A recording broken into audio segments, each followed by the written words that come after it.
नमस्कार, स्वागत है आप सभी के पसंदीदा चैनल पवन सूद इंटरटेनमेंट में। तो दोस्तों, पावर स्टार पवन सिंह के हाई लेवल के फिल्म का शूटिंग जारी हो चुका है, जिसकी शूटिंग की सेट पर की कुछ तस्वीरें तेजी से वायरल हो रही है। तो आप सबको बता दें कि पावर स्टार पवन सिंह का फिल्म का नाम है धर्मा।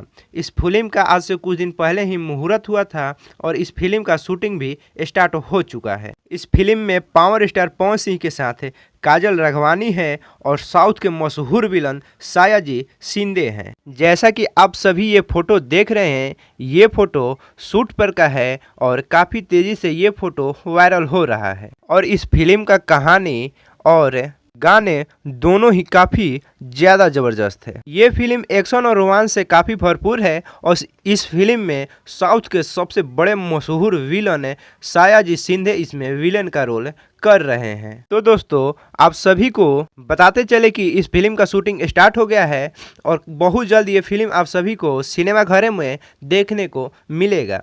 तो आप सभी को ये रिपोर्ट कैसा लगा कमेंट करके ज़रूर बताइए। पावर स्टार पवन सिंह के फैन है तो वीडियो को लाइक करिए, चैनल पर नए हैं तो चैनल को सब्सक्राइब करिए और वीडियो को अपने दोस्तों के साथ ज़रूर शेयर करिए। धन्यवाद। जय भोजपुरिया समाज।